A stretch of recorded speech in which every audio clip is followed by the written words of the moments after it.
Como dominar a si mesmo em um mundo fora de controle? Pare por um instante. Não avance o vídeo. Não fuja do silêncio. Observe sua própria mente. Observe o peso que você carrega antes mesmo do dia começar. Quantas vezes você despertou já cansado, já tenso, já em estado de defesa, como se o mundo estivesse prestes a cobrar algo de você antes mesmo de você respirar fundo? Vivemos reagindo a mensagens, reagindo a expectativas, reagindo a pressões que não escolhemos e a problemas que não pedimos. E, pouco a pouco, essa reação constante nos esgota. Os estoicos, há mais de 2000 anos, já enxergavam esse mesmo cenário: guerras, perdas, instabilidade, morte, incerteza. Nada disso é novo. E diante desse caos permanente, eles faziam uma pergunta simples, mas devastadora para o ego: o que realmente está sob o meu controle? Não o mundo, não as pessoas, não o comportamento alheio, não o passado, não o destino, apenas você, sua mente, seu julgamento, suas escolhas, sua resposta diante daquilo que acontece. Neste vídeo, você vai descobrir os 7 hábitos dos estoicos altamente virtuosos, práticas mentais e morais testadas pelo tempo, forjadas na adversidade e preservadas porque funcionam quando tudo parece desmoronar. Não são frases bonitas para decorar, não são promessas vazias de conforto, são ferramentas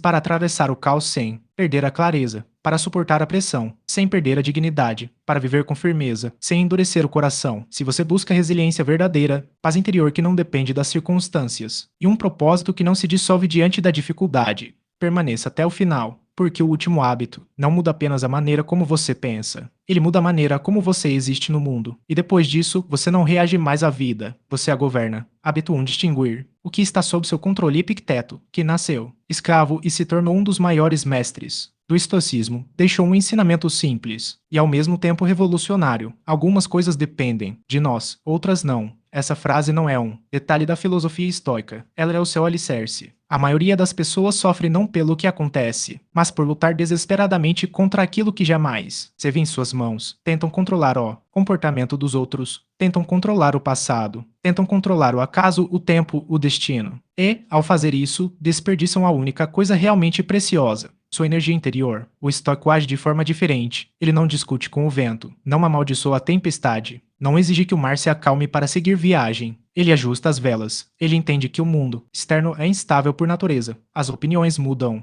As pessoas decepcionam. As perdas chegam sem aviso. Os planos falham. Tudo isso pertence ao campo do que não depende de você. Opiniões alheias, reconhecimento, resultados finais, eventos inesperados, o que já passou. Essas coisas são externas. E tudo o que é externo é, por definição, incerto. Mas há um território que ninguém pode invadir, sem sua permissão, seu julgamento sobre o que acontece, suas escolhas diante das circunstâncias, sua conduta quando tudo aperta. Isso é seu domínio. Quando você aprende a separar claramente esses dois campos, o que depende de você e o que não depende, algo profundo começa a se reorganizar dentro de você. A ansiedade perde força, porque você deixa de tentar controlar o incontrolável. A raiva perde sentido, porque você para de exigir que o mundo obedeça às suas expectativas. O medo perde poder, porque você entende que, aconteça o que acontecer, sua resposta continua sendo uma escolha. Se é o primeiro hábito do estoico altamente virtuoso, governar a si mesmo antes de tentar governar a vida. E quem aprende a dominar esse princípio descobre algo raro em tempos de caos. Mesmo quando tudo parece fora de controle, ele permanece inteiro.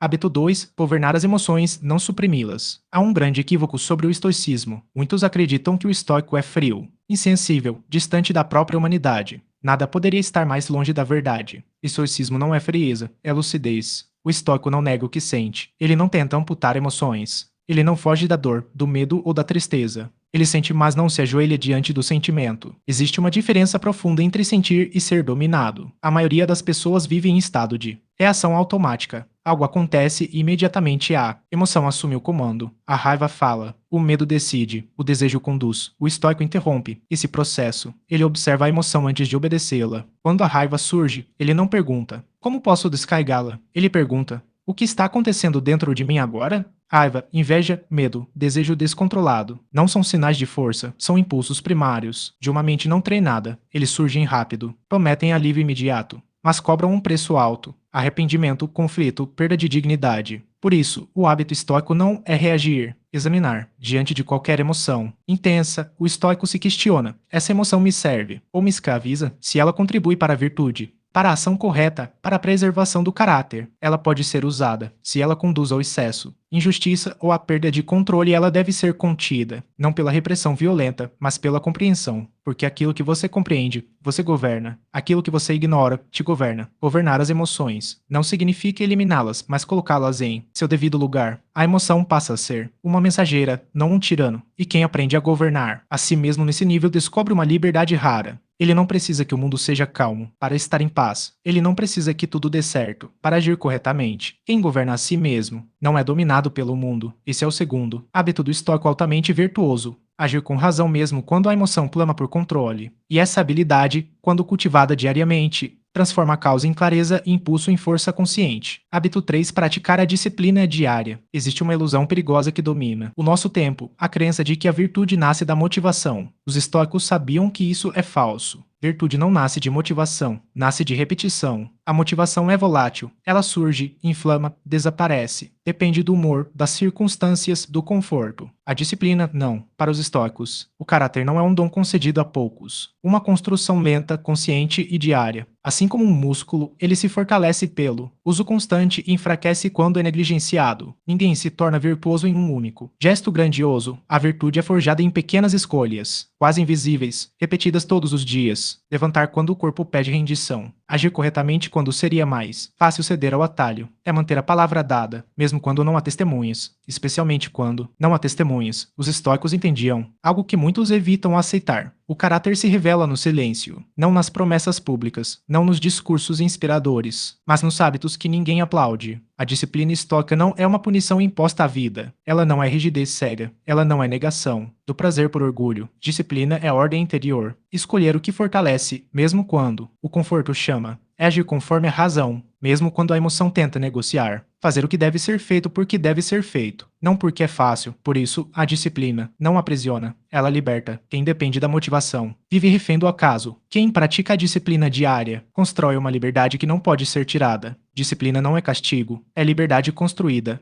Um dia de cada vez. Esse é o terceiro hábito do estoico altamente virtuoso, viver de modo que cada dia, mesmo mais comum, sirva como treino para a excelência do caráter. E quando essa prática se torna constante, a virtude deixa de ser esforço e passa a ser natureza. Hábito 4. Aceitar o destino sem se render a ele. Há uma força invisível que atravessa todas as vidas. O destino. Os estoicos deram a essa postura um nome preciso e exigente: amor fatia, amar aquilo que acontece. Mas que isso não seja mal compreendido. Amar o destino não é curvar-se a ele, não é passividade, não é resignação vazia. Algo muito mais difícil é recusar-se a travar guerra contra o que já se consumou. A maioria das pessoas sofre duas vezes: primeiro pelo acontecimento em si, depois pela resistência mental, pela revolta contínua, pela recusa em aceitar a realidade como ela é. O estoico interrompe esse segundo sofrimento. Ele entende que o passado é intocável, que a realidade não negocia, que lutar contra o que já aconteceu é desperdiçar forças que poderiam ser usadas para agir. Por isso, o estoico não pergunta: por que isso aconteceu comigo? Essa pergunta nasce da ilusão de que o mundo deve explicações pessoais. O estoico pergunta algo mais elevado: o que isso exige de mim agora? Essa pergunta transforma o evento em tarefa, a dor em matéria-prima, a perda em exercício de caráter. Nada do que acontece inútil para aquele que busca a virtude. Toda dificuldade pode ensinar coragem. Toda injustiça pode exigir retidão. Toda perda pode convocar dignidade. Toda adversidade pode fortalecer a alma, se houver disposição para aprender. O destino lança os dados. Mas cabe a você decidir como jogar a partida. Aceitar o destino não significa abandonar a ação. Significa agir sem ressentimento, sem vitimização, sem desperdiçar energia lutando contra a realidade. O estoico caminha de frente para o que veio, não porque gosta da dor, mas porque sabe transformá-la. Tudo o que acontece pode ser usado como treino de virtude se você tiver coragem suficiente para aprender. Se é o quarto hábito do estoico altamente virtuoso. Não pedir que a vida seja mais fácil, mas tornar-se mais forte e mais lúcido diante dela. E quando essa postura se enraiza, o destino deixa de ser um inimigo e se torna um instrutor severo, mas justo. Hábito 5. Cultivar a simplicidade. Há uma forma silenciosa de escravidão, que raramente é reconhecida como tal. Ela não usa correntes visíveis, ela não se impõe pela força.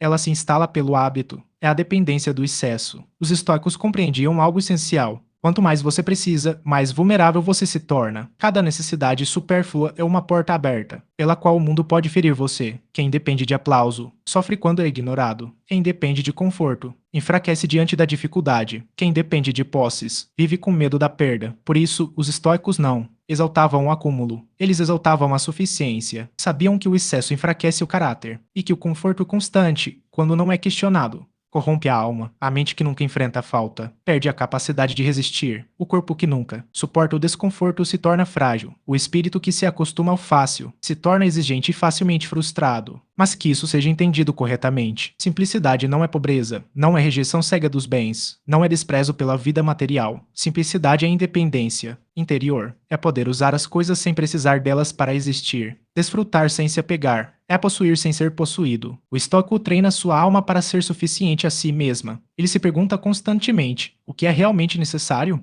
e ao eliminar o supérfluo, ele fortalece o essencial. Quem é suficiente para si mesmo não vive ajoelhado diante do desejo, não implora a vida por mais, não se desespera quando algo falta. Ele caminha leve, porque não carrega o peso do excesso. Se é o quinto hábito do estoico altamente virtuoso, reduzir o desnecessário para proteger a liberdade interior. E quando essa simplicidade se torna um modo de vida, o mundo perde grande parte do seu poder de ameaça, pois nada pode ser tirado daquele que aprendeu a precisar de pouco e a valer muito. Hábito 6. Viver de acordo com a virtude é uma pergunta que separa o homem comum do homem sábio. O que é o bem? Para muitos, o bem é prazer. Para outros, é reconhecimento, status, aprovação, conforto. Os estoicos rejeitaram todas essas respostas. Eles sabiam que tudo isso, instável, hoje está presente, amanhã desaparece. Para o estoico, o bem não pode depender do acaso. O bem é agir corretamente. Não importa se isso traz aplausos ou silêncio, não importa se gera ganho, imediato ou perda temporária, não importa se o mundo recompensa ou ignora, o critério não é o resultado, a retidão da ação. Viver de acordo com a virtude significa alinhar cada escolha com aquilo que fortalece o caráter. Os estoicos organizaram essa vida virtuosa em pilares claros: coragem diante do medo, não ausência de temor, mas firmeza para agir apesar dele, justiça diante da tentação, manter-se correto mesmo quando seria fácil tirar vantagem, temperança diante do excesso, saber parar, saber dizer não, saber conter-se quando o desejo pede mais, sabedoria diante do caos, julgar com clareza quando tudo ao redor confunde,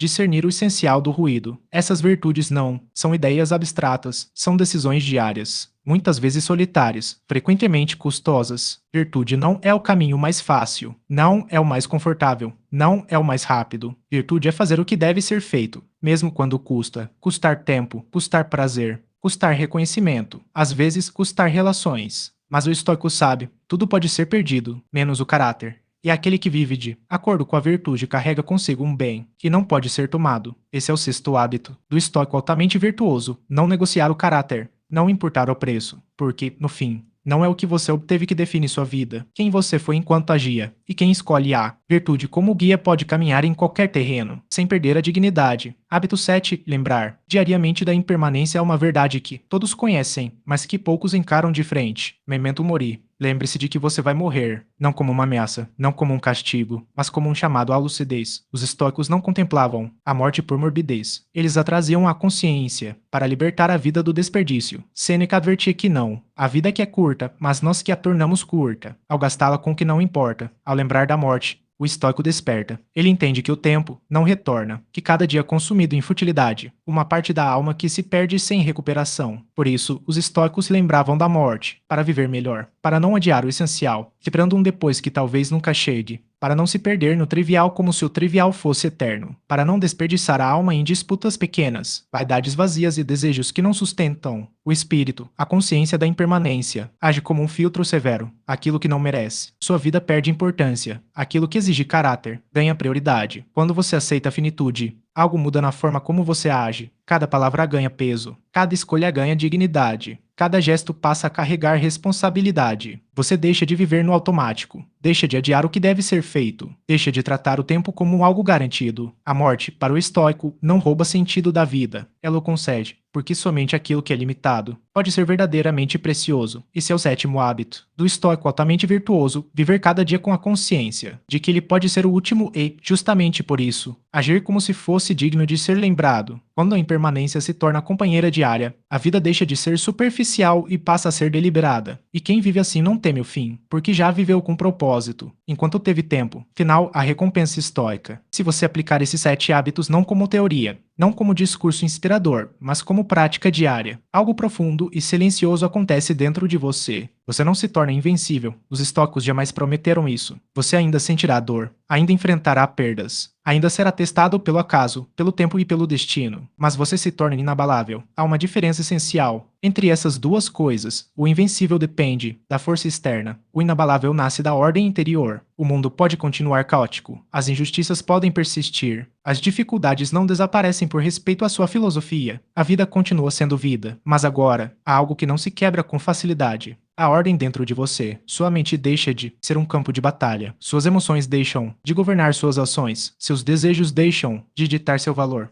Você passa a caminhar com firmeza, não porque o caminho seja fácil, mas porque seus passos são conscientes. Você passa a pensar com clareza, não porque o mundo se tornou simples, mas porque sua razão se tornou forte. Você passa a agir com um propósito, não para agradar, não para acumular, não para fugir do medo, mas para honrar o caráter que você construiu. Isso é ser um estoico, não alguém acima da dor, mas alguém maior do que ela. Alguém que sente, mas não se perde, que sofre, mas não se corrompe, que enfrenta, mas não se rende. Se essa filosofia ressoou em você, então sua jornada já começou. Não amanhã, não quando tudo estiver em ordem, mas agora neste instante. E lembre-se, o mundo não precisa mudar para que você viva bem. As pessoas não precisam agir diferente. As circunstâncias não precisam se alinhar. O destino não precisa ser mais gentil. Você precisa. Quando você muda, o mundo perde o poder de te desestabilizar. E isso mais do que qualquer vitória externa. A verdadeira recompensa estoica